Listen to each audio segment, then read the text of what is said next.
although I did try it on this original gadget and it was okay. Yeah, so I'll try and keep an eye on the chat just in case something comes up. Okay. Good evening. I trust you've had a fruitful day. I don't say happy, although I hope it's been happy. Namo tassa bhagavato arahato samma sambuddhassa. Namo tassa bhagavato arahato samma sambuddhassa. Namo tassa bhagavato arahato samma sambuddhassa. Homage to the Buddha, the blessed, noble, and fully self-awakened one. So I moved on to a different discourse now, and I won't tell you the name because it's part of the discourse. But it all begins with this fellow called Dandapani. Where is he? Here we are, Dandapani. Now he also is a Sakyan, like the Buddha, belongs to the same clan in just below, well, what's present day the border of Nepal and India. And he's walking and wandering for exercise in the great wood. And he sees the Blessed One, exchanges greetings, and then he stood to one side, leaning on his stick. He asked the Blessed One, what does the recluse assert? What does he proclaim? So there's no gentility about this. Normally it's the Blessed One or the recluse Gautama. He just comes out, as it were, quite direct.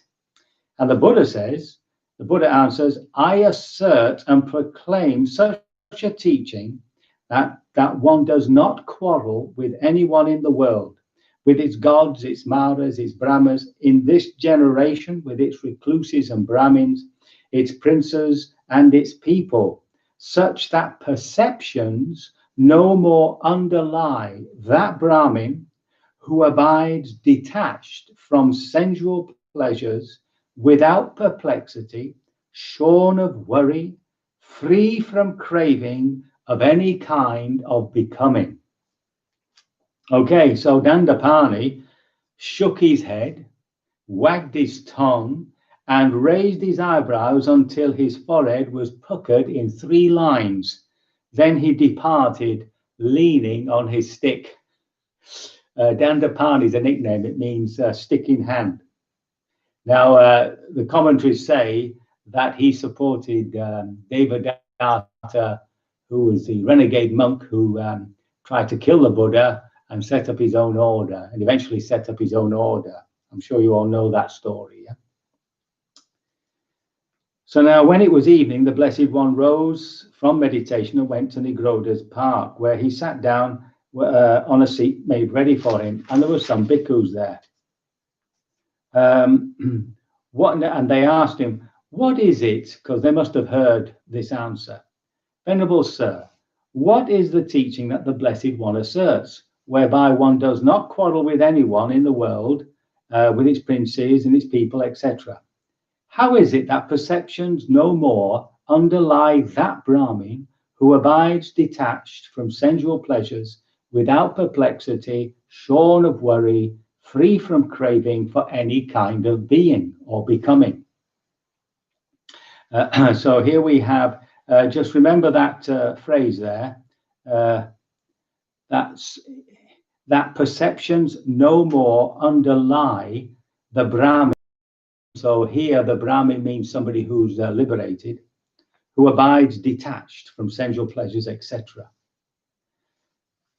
And the Buddha answers, as to the source through which perceptions and notions, tinged by mental proliferation, beset a man, if nothing is found there to delight in, welcome, and hold on to, this is the end of the underlying tendency to lust, of the underlying tendency to aversion, of the underlying tendency to views, to doubt, to conceit, to desire for becoming, to ignorance.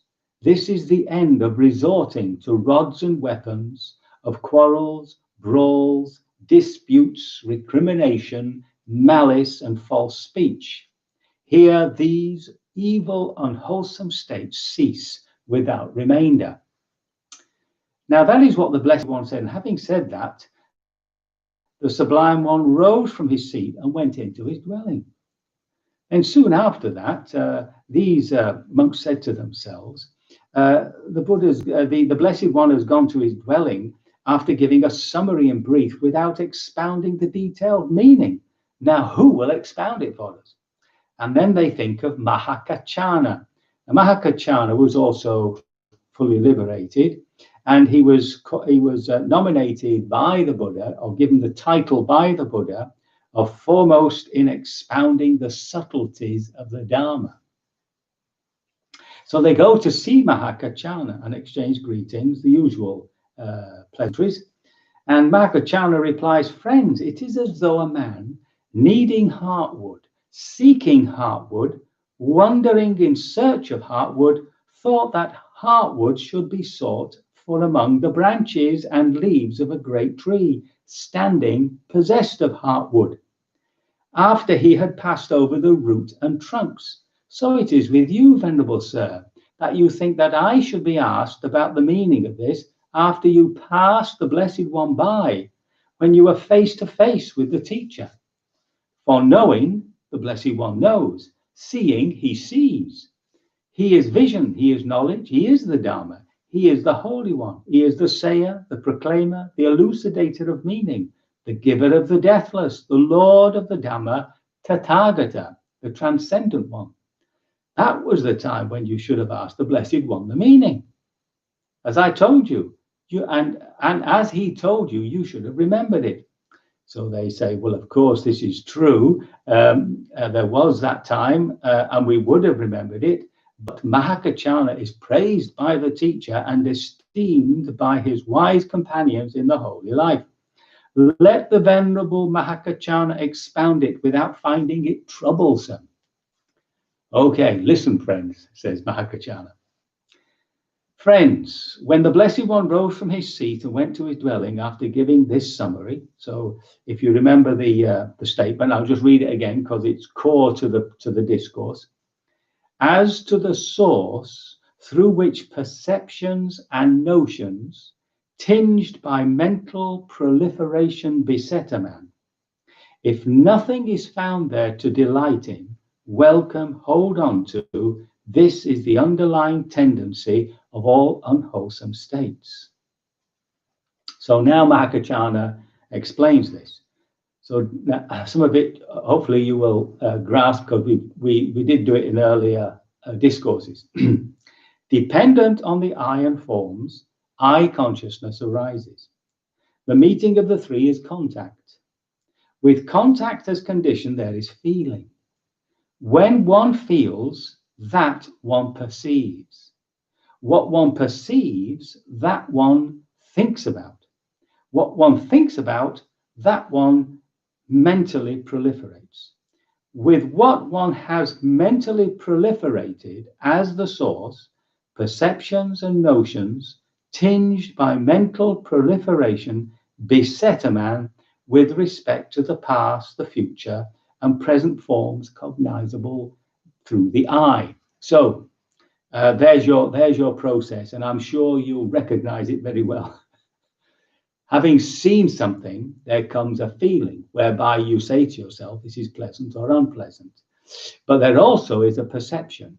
That perception will be an apperception, which means that it will fit into your past notions about what you're looking at. Then we think about it, and before we know it, we're off, we're proliferating. So just take a simple example. If you see somebody whom you've had some problems with, because that's always an easy one, and you see them, then there is, of course, not a very good feeling, and your perception of them is added to your past perceptions of them. So that the concept of them is growing. That process is called, by the way, apperception, technically. And then, of course, once you're into it, off the mind goes, thinking it's angry thoughts or it's anxious thoughts, worry thoughts, etc.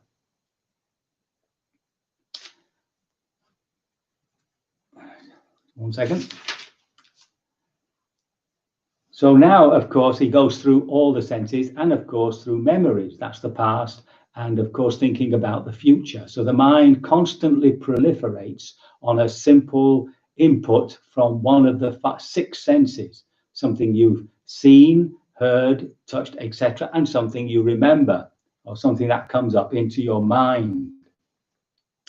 And then, of course, that's really sort of pointed out that with eye consciousness, it is possible to point out the manifestation of contact. So all of these are connected. So you've got contact, from contact feeling, from feeling perception. So in Buddhist psychology, whenever there's a feeling, a perception is concurrent. They both arise together. Okay, perception with a feeling, and a feeling with a perception, an idea, a photocopy, you could say. And with that perception, that becomes points to a manifestation of thinking. Once there's thinking, then of course, beset by these perceptions and notions, there is this mental proliferation, and off we go into fantasies. And then, of course, he says the opposite. If none of that happens, and remember, it's always based on underlying tendencies, unwholesome tendencies. So, for instance, when the Buddha is asked a question, that question will always be just slightly different from all past questions, and it will demand some creative response. But he's not proliferating on unwholesome tendencies that lie underneath his consciousness. He's coming from the heart of wisdom and the heart of compassion, and therefore, even though he's speaking, it wouldn't be called unwholesome. Okay, so we also can do that, but remember that always for us, underlying everything we do is always this sense of self, which mucks everything up. You know?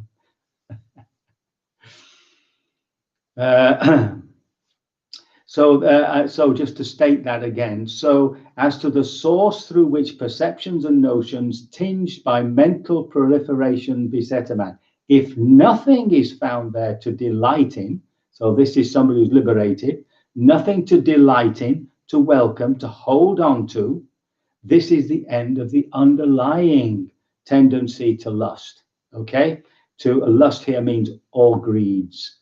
Aversions, views, conceit, that's a big one. Conceit doesn't go till the very end, the sense of I am, and with it comparison, better than, worse than, and so on.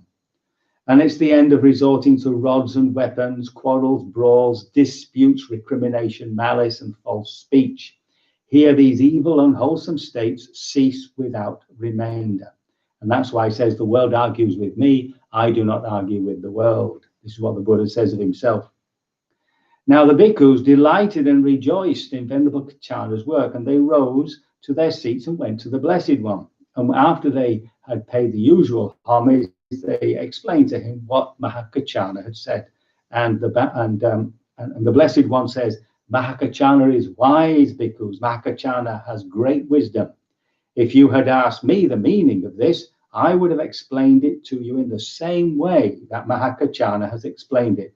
Such is the meaning of this, and so you should remember it. Okay, so there we have the this process. What the Buddha is pointing out is the process whereby we make things worse for ourselves. So remember, any unwholesome motivation, any unwholesome underlying tendency which rises into consciousness, as soon as it begins to proliferate as a fantasy, or any sort of fantasy, then we are developing it. This is the point, we're developing it. So therefore we have to be straight on the ball as soon as we see we're dreaming, we're fantasizing about something, even if it looks rather good, you know, like saving the world from disaster and all that. You know, just to come off it, let it go, and see if you can catch the underlying feeling. You know, any of these tendencies, to conceit, you know, to being great, to being famous, to being rich, to being powerful, there'll always be some underlying tendency there. And recognizing that, turning our attention towards it, turning our attention towards it and feeling it, allowing it to manifest, right, is the way that that we heal the heart of these corruptions, of these turbulences, right? They've got to come into consciousness some way or other, right? That's the purification process. And that's, of course, what's happening when we practice Vipassana. So now, when this was all said, the Venerable Ananda, who remember is always with the Buddha for the last 20 years, he's his assistant. Venerable Sir, just as a man exhausted by hunger and weakness came upon a honey ball, in the course of eating it, he would find a sweet, delectable flavor. So too, Venerable Sir, any able-minded bhikkhu or meditator, in the course of scrutinizing with wisdom the meaning of this discourse on the Dhamma, would find satisfaction and confidence of mind. Venerable Sir, what is the name of this discourse of the Dhamma? And the Buddha replies, as to that, Ananda, you may remember this discourse on the Dhamma as the Honeyball Discourse. That is what the Blessed One said, and the Venerable Ananda was satisfied and delighted in the Buddha's words. Now, a honey ball, if I can find out, here we are, just a minute. These are the ingredients of a honey ball. Something like flour, ghee, molasses, honey, sugar, and so on. So it's definitely a honey ball. So that's the teaching of this rather lovely little discourse, the Honeyball Discourse. Don't let the mind proliferate. And as soon as you do see it proliferating, come off it. It's a drug. And try to feel the underlying tendency. Allowing it to rise and pass away is the way to purify the heart. I can only hope this rather lovely little discourse has inspired you, and that by your continuing practice, you will be liberated from all suffering sooner rather than